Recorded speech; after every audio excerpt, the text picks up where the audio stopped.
responsables.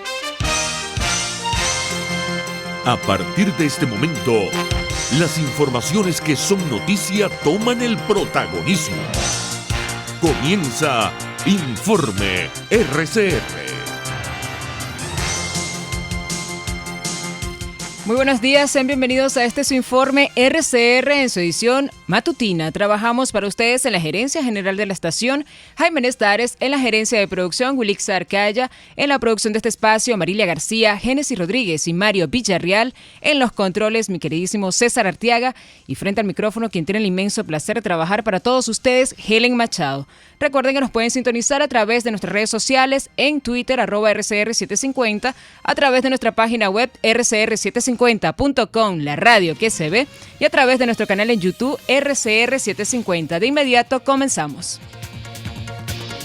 El secretario de la Academia Nacional de Medicina, Uniadis Urbina, afirmó este lunes que apenas el 7% de la población se ha vacunado contra el COVID-19.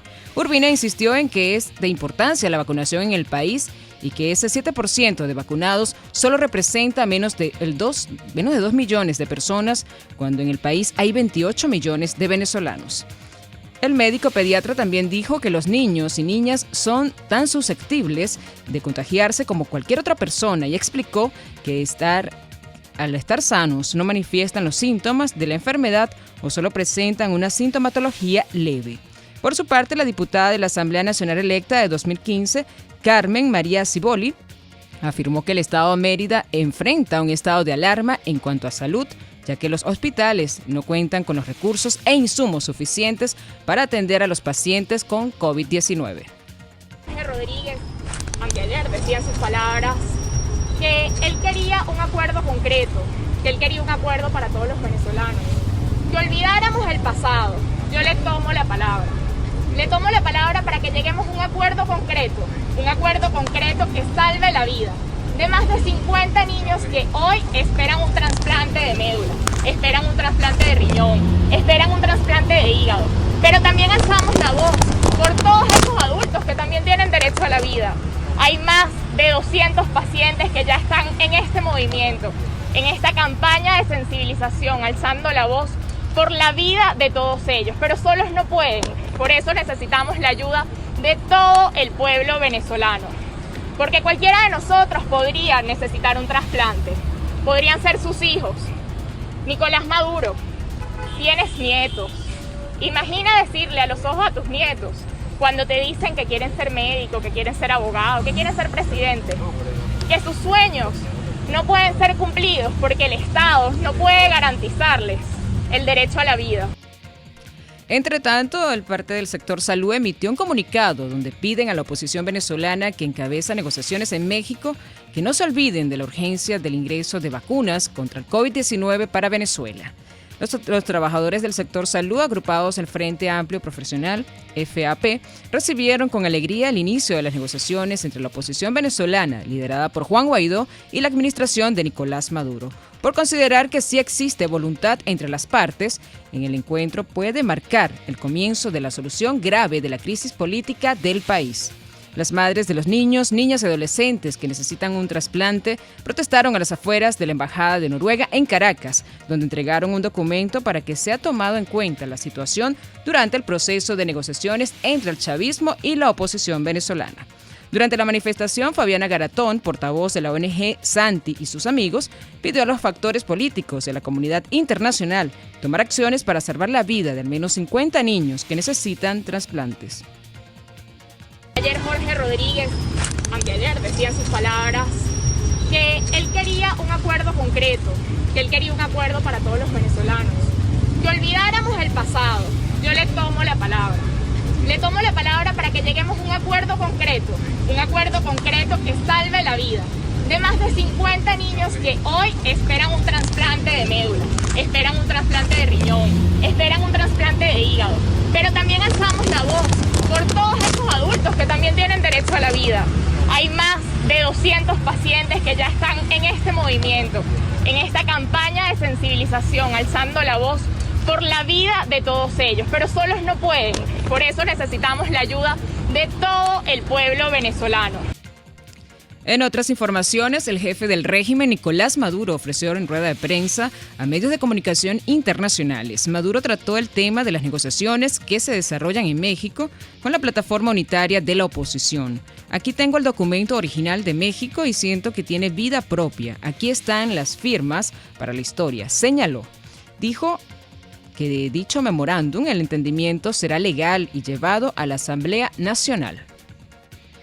Así que siempre fuimos caminando por el camino correcto del diálogo. Ese diálogo fue fructífero y exitoso. ¿Por qué ese diálogo con esos partidos y líderes fue fructífero y exitoso? Porque se hizo en base a los intereses del país. Se hizo sin dependencia externa, sin intervencionismo extranjero, atendiendo a la voz nacional, a la voz propia del país. Por eso esos acuerdos que se firmaron y se iniciaron el 17 de septiembre del 2019, que se continuaron en el 2020, nos condujeron a unas elecciones con plenas garantías para la Asamblea Nacional el 6 de diciembre del 2020. Por su parte, el diputado a la Asamblea Nacional electa en 2015, Freddy Guevara, informó que tiene un nuevo estatus de régimen de presentación cada 30 días. Además, aseguró que desde las afueras del Palacio de Justicia, en Caracas, no se posee ninguna información política ni planteamiento para participar en las negociaciones que se llevan a cabo en México entre el régimen de Maduro y la oposición de Guaidó. No me han planteado nada a mí ahorita, ¿no? Porque no tengo la información política todavía. Mi respuesta es muy sencilla. Lo que yo tenga que hacer para ayudar a Venezuela, bienvenido sea, pero hasta ahora no se me ha hecho ningún planteamiento de esa naturaleza, porque insisto, todavía no tengo la información política ni la conversación que hace falta al respecto. Además, Guevara destacó que su detención es una muestra más de todo lo que está viviendo los venezolanos y cientos de presos políticos. Insistió asimismo que la lucha por la libertad o por liberar a todos los venezolanos, donde a su juicio están todos secuestrados. Y obviamente una demostración de lo que viven los venezolanos, de lo que han vivido cientos de venezolanos, de lo que siguen viviendo cientos de venezolanos que son presos políticos, civiles y militares, pero también de lo que vive el país en general, porque es que yo ahorita tengo libertad condicional, llamémosla así, pero es que todos los venezolanos tenemos libertad condicional, y no solamente los que estamos en política. Todo aquel ciudadano que el día de mañana, no sé, le cae mal al jefe de una determinada institución, bueno, lo pueden meter preso, o le pueden quitar el negocio, le pueden robar la mercancía, o lo que sea, es decir, le pueden quitar la bombona de gas, le pueden extorsionar con quitarle el CLAP.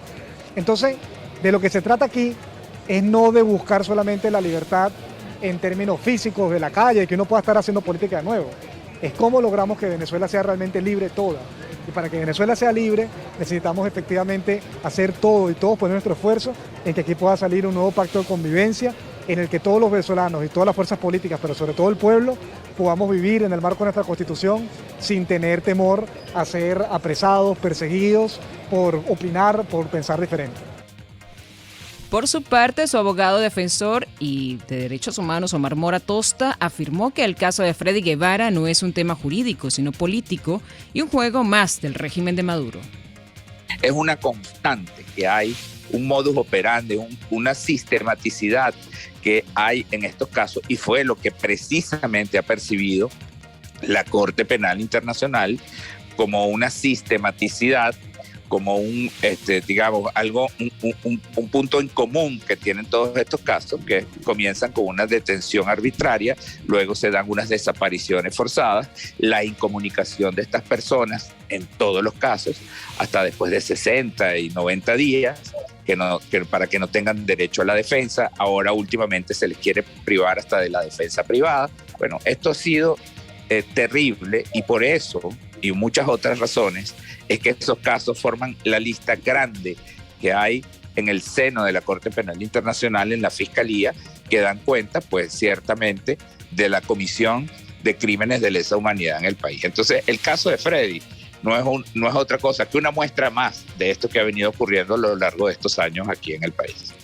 La diputada de Voluntad Popular, Adriana Pichardo, afirmó este martes a RCR que la liberación de Freddy Guevara deja muy en claro que era un rehén del régimen de Maduro para poder avanzar en las negociaciones que se están llevando a cabo en México. En esta oportunidad, y es importante, Freddy precisamente era el preso, el rehén del proceso de diálogo. Y es por eso que apenas se instala el proceso, ellos pues toman la decisión de liberarlo. Aparte de la condición de salud que pudieron comprobar con 2 médicos que se dirigieron al SEBIN por órdenes de ellos, hicieron un examen y comprobaron la situación gravísima de salud en materia cardíaca que tiene Freddy Guevara. Pichardo destacó igualmente que uno de los temas principales en esas negociaciones es la liberación de todos los presos políticos e insistió que esta es la bandera de la plataforma unitaria. Ha habido muchas especulaciones al respecto. Como te dije al principio, en primer lugar, pues Freddy fue el preso del proceso de diálogo y además presenta pues una condición cardíaca que fue comprobada por el propio organismo de seguridad que lo tenía bajo su custodia y que supongo pues hizo la alerta pertinente al tener el diagnóstico de 2 médicos diferentes de su confianza. Más esto no quiere decir que el tema de los presos políticos no esté en la mesa de negociación. Apenas la mesa se instaló, tanto en la agenda como en el memorándum de entendimiento, está claramente expresado que uno de los temas a tratar es los presos políticos a través del tema institucionalidad y libertad. Entonces, no debemos especular que quedaron por fuera, que no, por el contrario, la plataforma unitaria está trabajando por los 300 presos políticos y vamos a exigir la libertad de todos. Y con esta información pasamos a materia económica. Venezuela es considerada el tercer país del mundo con peor clima para invertir este año. Según el estudio realizado por el Banco Mundial, en el informe evaluaron a 190 países y Venezuela ocupó el ranking 188, es decir, es el antepenúltimo del mundo con peor clima para hacer negocios. La nación solo es superada por Eritrea y Somalia, 2 pequeños países africanos que se contabilizan a más de 30 años en guerra y represión. Hermes Pérez, economista y profesor de la Universidad Metropolitana de Caracas, dijo en una entrevista a la prensa de Lara que la confianza de los inversionistas internacionales se ha visto socavada debido a las políticas que ha aplicado el gobierno en los últimos años. Por otro lado, la semana del 9 al 14 de agosto, la cesta de Petare se ubicó en 111 millones de bolívares frente a 109 millones de la semana anterior, lo que representa un incremento de 1.18%. El economista Ángel Alvarado, en su cuenta en Twitter, detalló que la variación del dólar fue de 0.26 al ubicarse en $27.03 frente a los $27.11 de la semana anterior. Con esta información nos vamos a un corte publicitario y enseguida volvemos con más de las noticias de su informe RCR. Usted escucha Informe RCR por su 750 AM. Puedes seguirnos en nuestras redes sociales. En Twitter, @RCR750, la radio que se ve. Dosis Alternativa es tu espacio para conocer de cerca todos aquellos temas relacionados con la salud, educación, la familia, entre otros. La ansiedad es una respuesta fisiológica, eso tú no lo puedes evitar. La ansiedad se presenta cuando hay una situación que tú no sabes cómo manejar. El problema es cuando tú permites que esa ansiedad sobrepase los niveles que tú puedas manejar. Dosis Alternativa nos permite tener las respuestas con los especialistas de aquellas interrogantes que nos hacemos en nuestra vida cotidiana. El estrés es una reacción fisiológica natural que se genera como respuesta ante un evento que es percibido, y quiero recalcarlo de percibido, como un evento amenazante que nos sobrepasa en nuestra capacidad de respuesta. Dosis Alternativa, una gama de posibilidades donde su bienestar físico y emocional toman significado. Con Marilia García, de lunes a viernes a las 9:30 de la mañana, solo por RCR 750, la radio que se ve.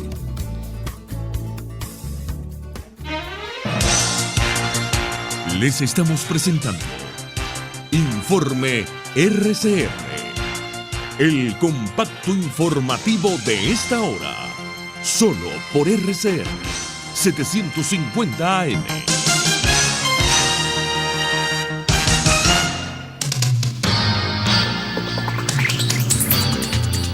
En internacionales, el presidente de Estados Unidos, Joe Biden, ratificó su decisión de retirar las tropas militares estadounidenses de Afganistán y confesó que el avance de los talibanes fue más rápido de lo esperado. El mandatario afirmó que la misión de Estados Unidos en Afganistán nunca fue construir una nación ni combatir a contrainsurgentes, sino que fue evitar ataques terroristas. Aseveró que Estados Unidos seguirá apoyando al pueblo afgano y que promoviendo los derechos humanos a través de la diplomacia, no solo con un despliegue militar sin fin. La respuesta es clara. Yo no voy a repetir los errores cometidos en el pasado, en la lucha indefinida en un conflicto que no es en el interés nacional de Estados Unidos. Así que ahora estamos concentrándonos en lo que sí es posible. Vamos a seguir apoyando al pueblo afgano, vamos a liderar con la diplomacia y con nuestra ayuda internacional y también con nuestro avance internacional. Evitaremos la violencia y la inestabilidad. Por otro lado, el integrante de la Comisión Cultural de los Talibanes, Emnamulat Zaman-Ghanit, anunció este martes en la televisión estatal afgana una amnistía general para todos los de Afganistán, especialmente para los funcionarios públicos. El integrante de los talibanes exhortó a los trabajadores públicos a volver a sus puestos de trabajo 2 días después de haber tomado el poder en ese país. Por su parte, las mujeres y niñas temen una regresión en sus derechos humanos tras 2 décadas de conquistas sociales. En ese sentido, una periodista afgana, quien decidió ocultar su nombre y su voz por motivos de seguridad, contó al medio Euronews cuál es la situación que se vive en Kabul. Cuando llegué a casa de la oficina ayer, fui al bazar a comprar algunas cosas necesarias. La vendedora me dijo, debes irte a casa, porque ningún hombre te ha acompañado y los talibanes han venido.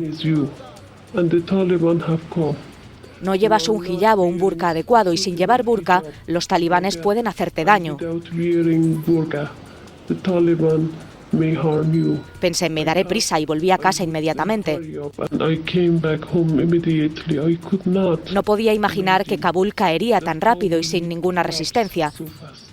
Los americanos habían predicho que Kabul caería en 7 días.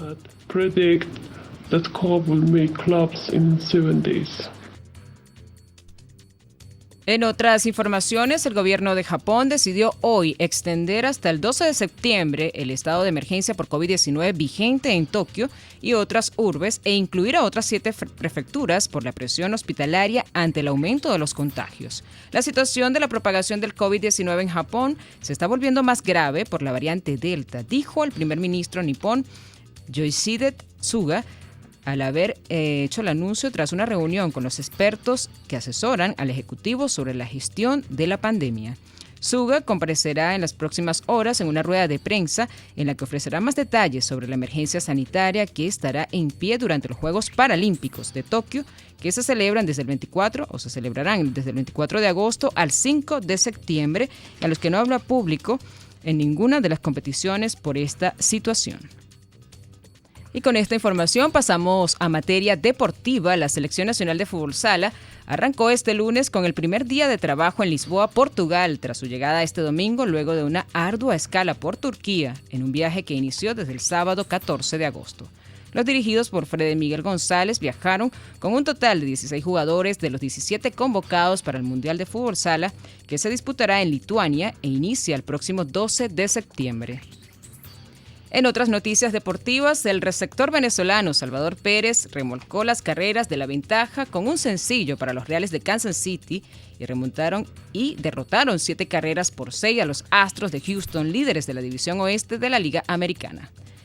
El estirador receptor conectó un slider con la parte inferior del bate y envió la pelota al jardín derecho, permitiendo a Merrifield y a López que anotaran las carreras de la ventaja. Y con esta información llegamos al final de este compacto informativo. Los invitamos para que sigan con más de la programación de su RCR. Hasta aquí este compacto noticioso. Manténgase en nuestra sintonía, porque estaremos informándole de la noticia al momento de producirse. RCR 750 AM.